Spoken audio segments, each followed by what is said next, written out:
Greetings, everyone. Welcome to another episode of Topic UFO. Tonight, we're going to be speaking with some folks down under, Miss Larraine Cilia and Dominic McNamara. And they come to us from the, the UFO and Paranormal Research Society of Australia. I believe they're located down near Sydney, and we'll get that verified when we talk to them. But this organization, strangely enough, has a story behind it on how it even got started, and we'll be talking to them about that as well. They have all sorts of things that they do. They're, like I said, they're involved in not only UFO but paranormal research as well. So I think without further ado here, we won't waste any time and we'll just invite them on here. Larraine, Dominic, are you there? Yes, we're here. Yep. Great. Well, welcome to Topic UFO. Thanks so much for joining us tonight. Thank you for having us, Rick. You're welcome. Where are you located? Are you in Sydney or outside of Sydney, or? Actually, we're in the southwest, so I don't know, what is it, about 65 kilometres the way the crow flies from the Sydney GPO. But yeah, a lot of people don't consider us as being in Sydney, if you know what I mean. Oh, okay. We're in a place called Campbelltown, which is like another satellite place around the outside. It's like being in San Francisco, but you actually live in Foster City or something. Gotcha. It's excellent distance outside of it. Well, listen, you both, I guess, run this UFO and Paranormal Research Society. Larraine, you are the president. Dominic, you are the secretary. It was established back in the year 2000. Why don't you just start off by telling us a little bit about what this society does? Okay. Well, we were established back in the year 2000, originally as Western Sydney UFO Society, specifically for the investigation of aerial phenomena. But in 2006, we realized that the UFO topic goes into the paranormal, and we decided to cover a more overall various aspects of the paranormal. Yeah, essentially the word paranormal is a made-up term for anything extraneous to so-called normality. So technically, I suppose, the UFO phenomenon, such as it is, comes under that banner. But I guess the problem is the way the public sees it is you're either looking at the UFO phenomenon or you're on a ghost hunt. They see the term paranormal as to do with beyond the veil and so on. Well, and UFOs and things in the sky, but there's lots more. There's everything from cryptozoology to some of the most bizarre happenings. We're actually interested in all of it. Yeah, you're not the first person to tell me that those two things go together, the paranormal and the UFO.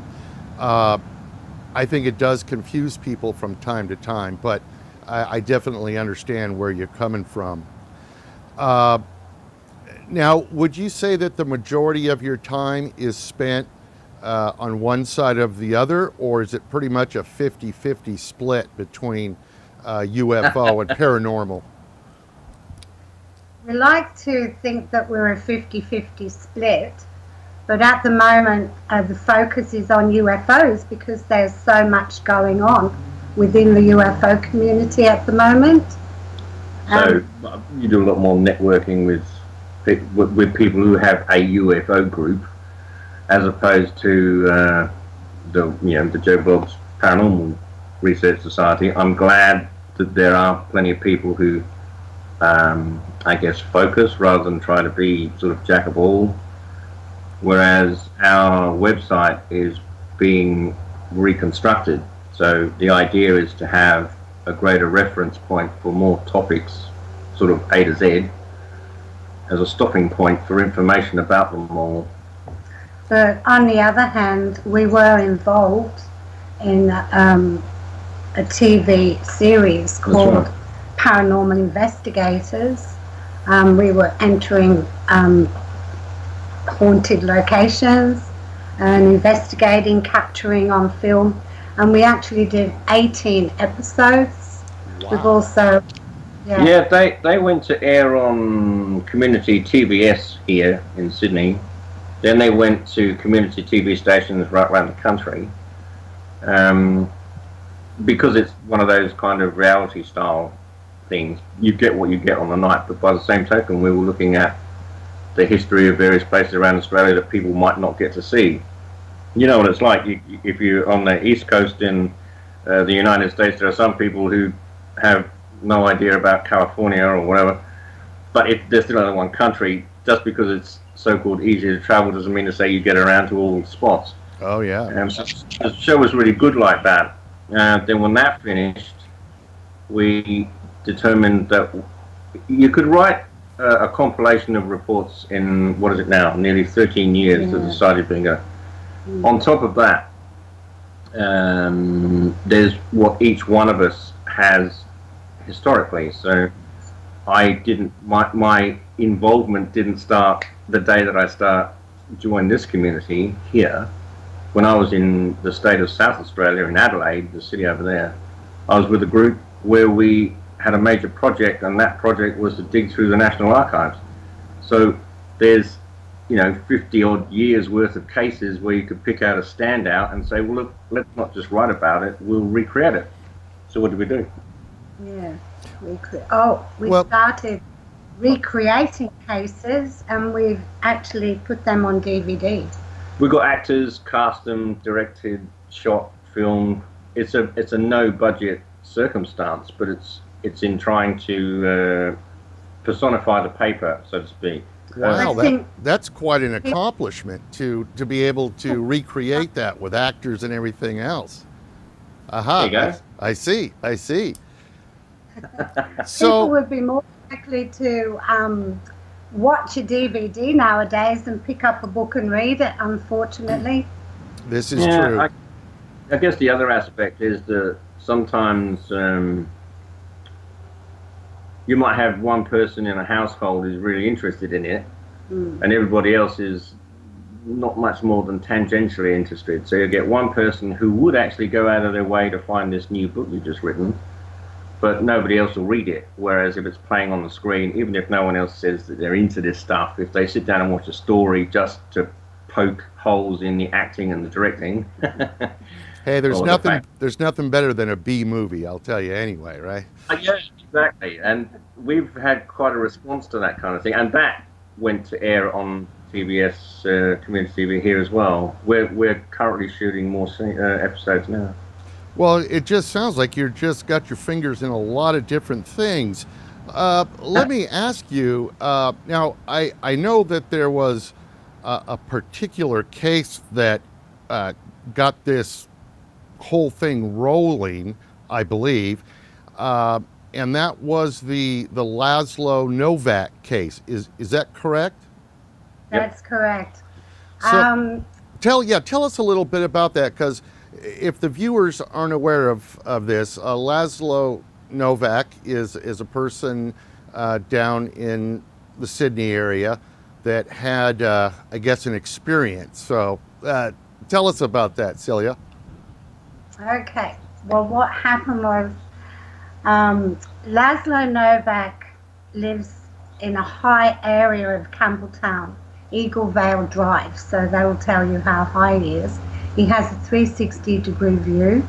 But this particular day, he was seeing visitors out of his home, and he happened to look up and see 3 lights flying in formation, a perfect triangle.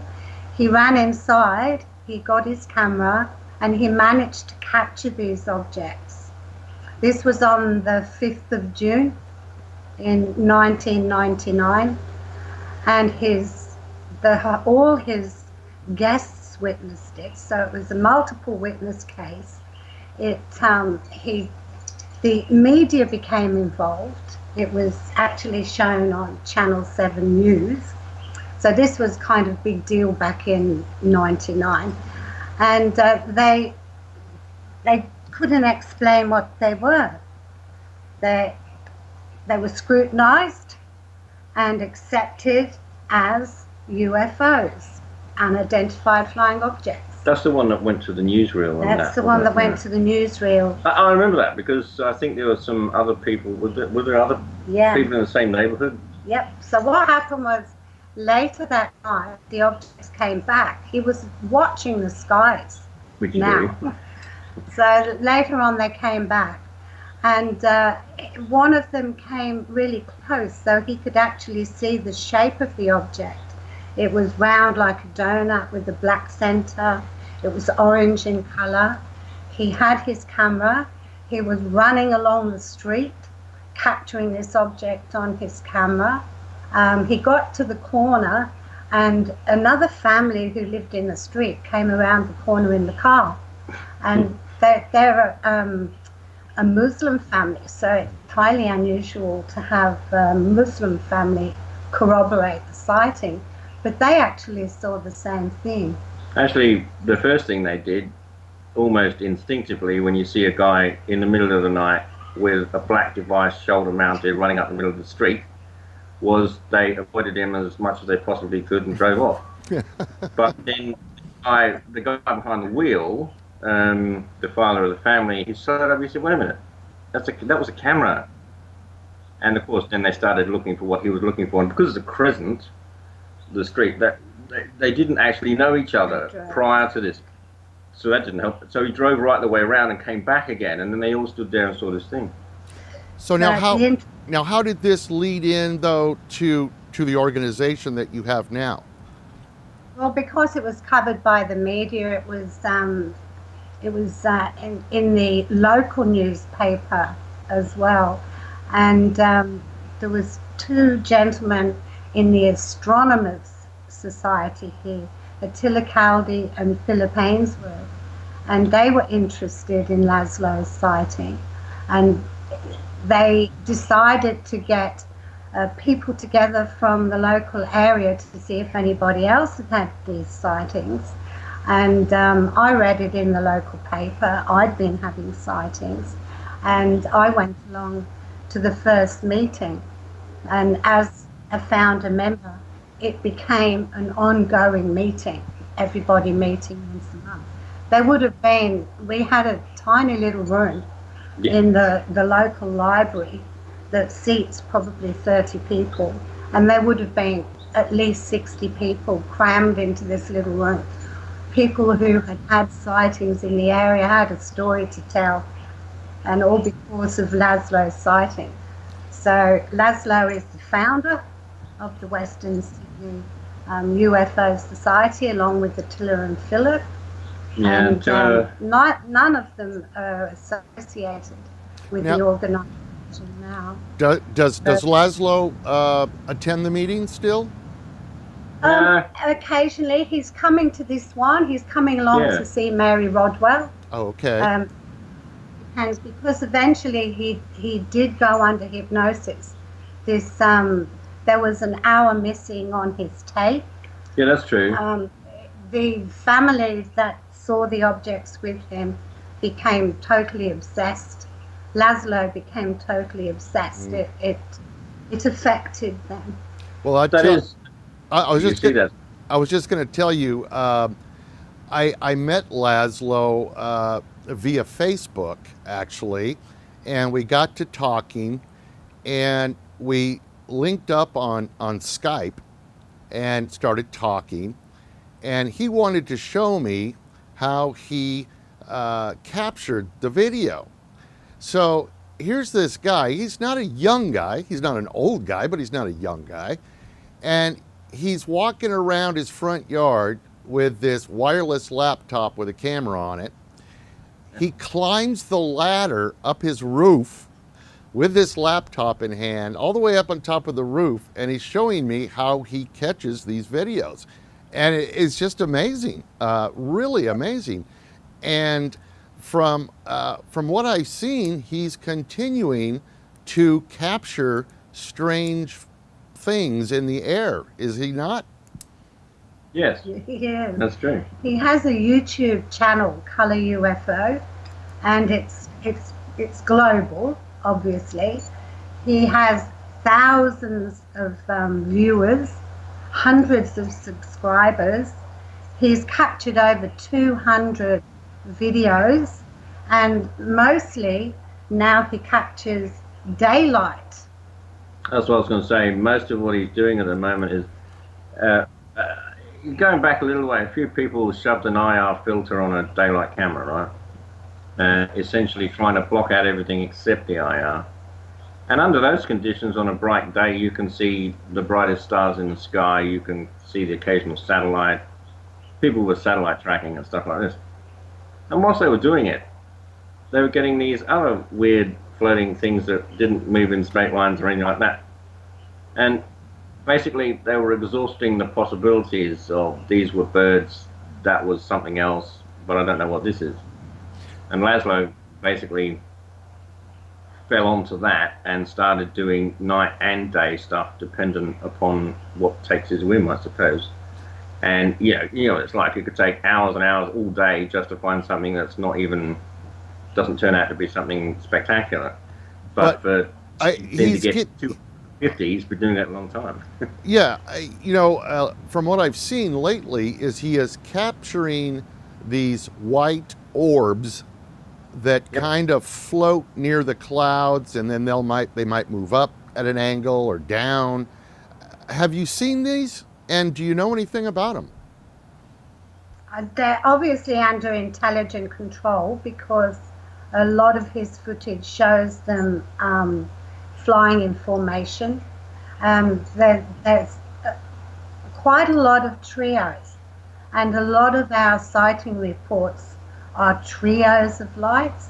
When he first captures a trio, it looks like it might be attached to some kind of circular disc, and then you see them just take off and fly away in all directions, but sometimes they fly off in a triangular formation. So I don't know, is there something to do with the IR filter capturing things that we can't see with the naked eye, because you can't see them with just his normal camera? What he does is he's up on his roof, he's got a good 360-degree view, so he's got a camera with an IR filter connected, and he's got a camera without the filter, so he's showing the blue sky, and through the IR filter it's kind of green and white. You can see birds fly past, you can see aircraft, but the IR filter picks up these white orbs which are flying in our atmosphere. We don't know what they are, but he's not the only one to be picking them up. Well, that's actually, I was going to ask you, are there others that are seeing these things down there? Oh yeah, we tried it out. we tried it ourselves. I said, okay, look, let's not get something for the equipment we've got. We matched the exact same equipment just to look at the 940 or 850, like near or far IR filtering, to try and replicate the circumstances. And I could see the occasional satellite. I could see the brightest star in the sky at that time. And I could see some of this other stuff. And as we said, occasionally quite clearly make out birds with an IR at extremely, what for a terrestrial creature at a high altitude. But you couldn't see it very well either with the unaided eye or with an optical device of any other kind, because it was picking up a sun reflection spot so brightly that you could see it with the IR as a dot. But every now and then you could see the wing flap or whatever. But some of these other things, I figured I'd explain it away in a week or a month by talking to a few people from laboratories, etc. And here we are, I don't know what, a year later, and some of them are still in the too hard to do pile. So I'm very inquisitive. I want to know what they are. And he's not the only one who's been picking them up. There's another gentleman who's made his mark in the UFO field over here at the moment, Damien Knott, and he has a channel, Night of Truth, KNIGHT, Night of Truth 79, and he's been getting global interest from his footage. And a lot of his footage, he's capturing orbs through the day as well. Now you can get the night vision with the IR filters you can use through the day. That's true. That other like the explosion of the handy cam. Suddenly there were, 5 million videos, and generally I find the things that I look at, there's like kind of like a 90% rate.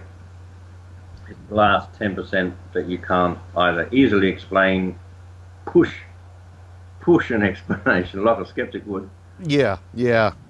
Now, Ask you to have no idea what it is. And there's recently another gentleman in Darlington, Perth, in Western Australia, and he's come out and told the media, and they've scrutinised his footage as well. He's got hundreds of photographs, daytime shots of objects floating around or flying around in our skies. So it's just another way of capturing what's going on out there. well, I tell you, I speak to people all over the world, and it sure seems like the amount of activity going on lately is just skyrocketing. It is, it's phenomenal. That's true. I don't know whether it's because more people are looking for them, or if they're, if truly more activity, but it seems like more is being reported. Cilia, let me ask you, did you have some type of experience yourself? Yeah. The most recent thing we all have to some degree, but the most recent thing,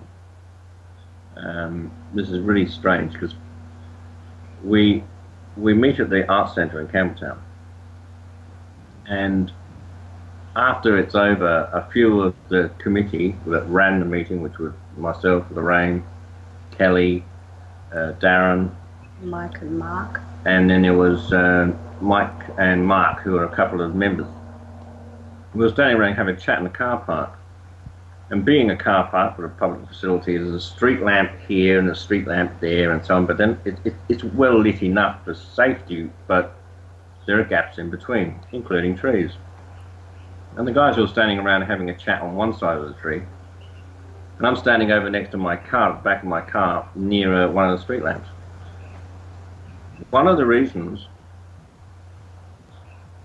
even we don't, talk and stare at the sky at the same time, but one of the reasons you might look up is you notice something unusual, out of the ordinary. What I mean by that is out of ordinary things. A commercial airliner traveling south to southwest, then a light aircraft traveling north to south and then turning. They give this optical illusion occasionally. You think, these guys are going to cross, but it's not true. One's flying further away from you at higher altitude, and they almost obtend the same angle, so they're miles apart from each other. But it's just one of those curious things, and a bird flies past, all the things that you would normally see. Then what happened? Well, as we were watching the aircraft, and we would not have seen it unless we were watching the aircraft, Darren said, "What's that?" And we all look up, and there's this massive triangular shaped object. Actually, we can give you a diagram later, but it's delta. Oh, you've already, have you seen it? It's a kind of delta shape. Oh, so in other words, that's the picture of that. Yes, I saw it. Concave, the rear of it. That's what it looked like. And like a biplane apparatus across the front of it. I didn't see the front. The exclamation is that if you have the nose area, that there appeared to be some equipment hanging either side, right top and bottom. Rather like biplane wings would be on there. Really strange.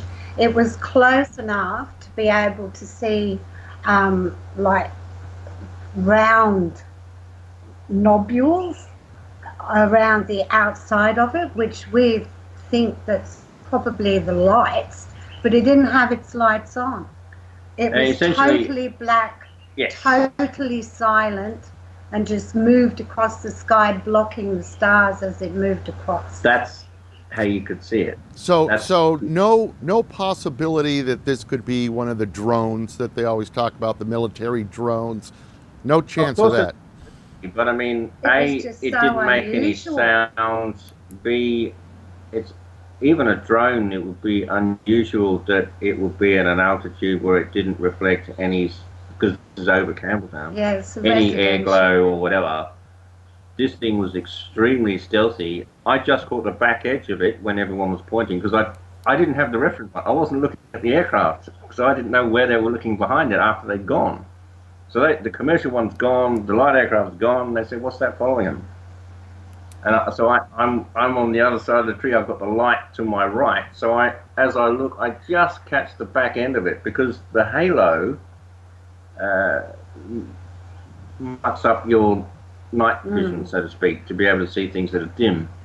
So I just caught the back edge shake, but I didn't see how fast it went or as it disappeared. The other members did. And as far as they were concerned, it couldn't even have been something that was powered. You know, here you have paragliders style drone equipment. It was going too fast for that.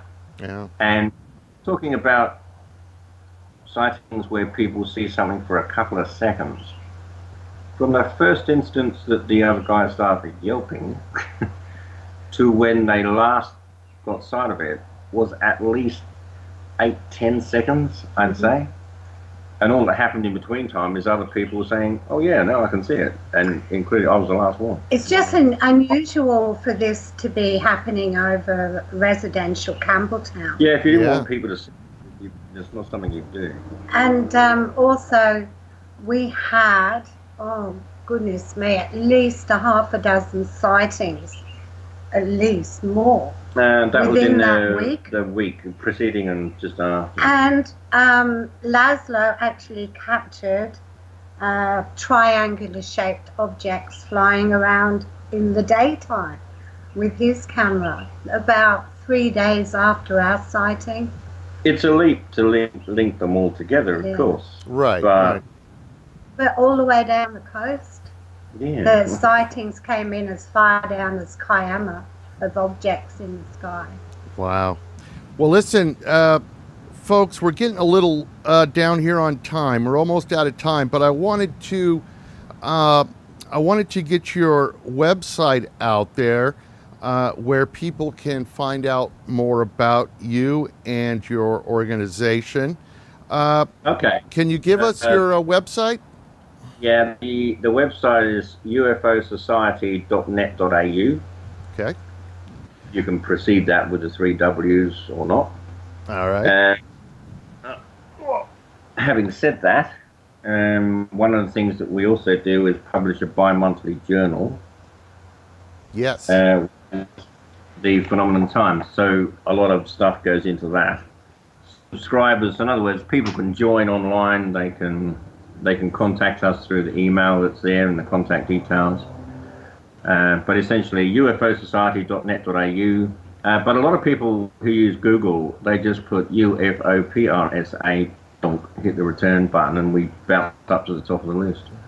And then these meetings that you have, I take it they're open to the public, or do you have to become a member, or what?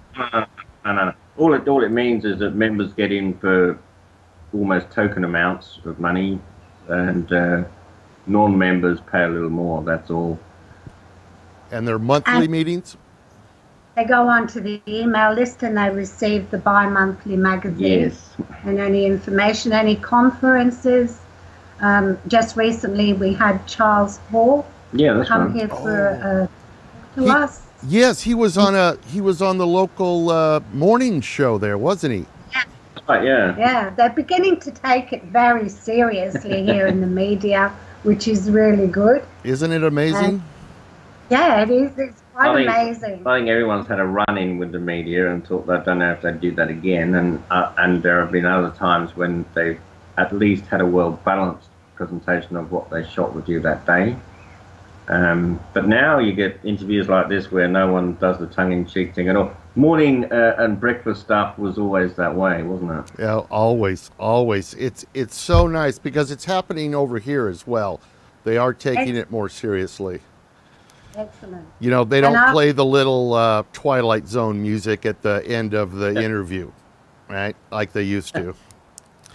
Well, listen, guys, I'm so sorry, but we are definitely just out of time here. I wanted to say thank you so much for coming on the show and telling us about your organization and some of this activity that's been going on down there. I'm sure we could talk for a few more hours, so we'll definitely have to have you guys back on again and talk a little bit more. Anytime you like. Thank you. All right. Well, Dominic, Larraine, thanks again, and you have a good evening.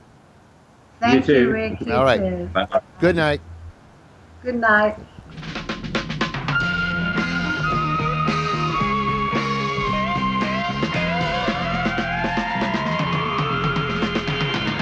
Open the door, you'll find the secret.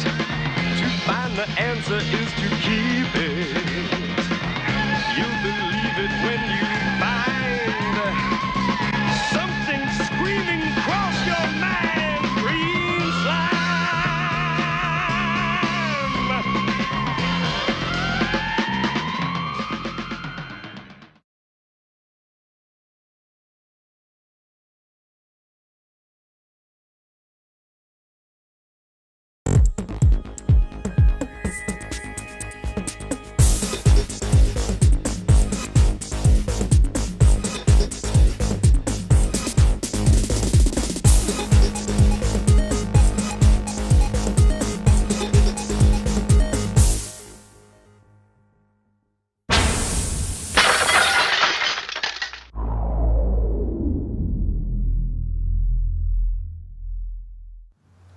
Greetings, everyone. Welcome to another episode of Topic UFO.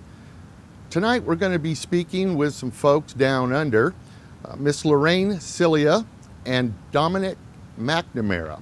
And they come to us from the, the UFO and Paranormal Research Society of Australia. I believe they're located down near Sydney, and we'll get that verified when we talk to them. But this organization, strangely enough, has a story behind it on how it even got started. And we'll be talking to them about that as well. They have all sorts of things that they do. They're, like I said, they're involved in not only... So on. Well, and UFOs and things in the sky, but there's lots more. There's everything from cryptozoology to some of the most bizarre happenings. We're actually interested in all of it. yeah, you're not the first person to tell me that those two things go together, the paranormal and the UFO. I think it does confuse people from time to time, but I definitely understand where you're coming from. Now, would you say that the majority of your time is spent on one side of the other, or is it pretty much a 50-50 split between UFO and paranormal? We like to think that we're a 50-50 split, but at the moment the focus is on UFOs because there's so much going on within the UFO community at the moment. So you do a lot more networking with people who have a UFO group, as opposed to the Joe Bloggs Paranormal Research Society. I'm glad that there are plenty of people who, I guess, focus rather than try to be sort of jack of all. Whereas our website is being reconstructed, so the idea is to have a greater reference point for more topics, sort of A to Z, as a stopping point for information about them all. But on the other hand, we were involved in a TV series called Paranormal Investigators. We were entering haunted locations and investigating, capturing on film, and we actually did 18 episodes. Wow. We've also Yeah, they went to air on community TBS here in Sydney. Then they went to community TV stations right around the country. Because it's one of those kind of reality style things, you get what you get on the night. But by the same token, we were looking at the history of various places around Australia that people might not get to see. You know what it's like. If you're on the East Coast in the United States, there are some people who have no idea about California or whatever. But if they're still in one country, just because it's so-called easier to travel doesn't mean to say you get around to all spots. Only UFO, but paranormal research as well. So I think without further ado here, we won't waste any time and we'll just invite them on here. Larraine, Dominic, are you there? Yes, we're here. Yep. Great. Well, welcome to Topic UFO. Thanks so much for joining us tonight. Thank you for having us, Rick. You're welcome. Where are you located? Are you in Sydney or outside of Sydney or? Actually, we're in the southwest, so I don't know, what is it, about 65 kilometres the way the crow flies from the Sydney GPO. But yeah, a lot of people don't consider us as being in Sydney, if you know what I mean. Oh, okay. We're in a place called Campbelltown, which is like another satellite place around the outside. It's like being in San Francisco, but you actually live in Foster City or something. Gotcha. It's excellent distance outside of it. Well, listen, you both, I guess, run this UFO and Paranormal Research Society. Larraine, you are the president. Dominic, you are the secretary. It was established back in the year 2000. Why don't you just start off by telling us a little bit about what this society does? Okay. Well, we were established back in the year 2000, originally as Western Sydney UFO Society, specifically for the investigation of aerial phenomena.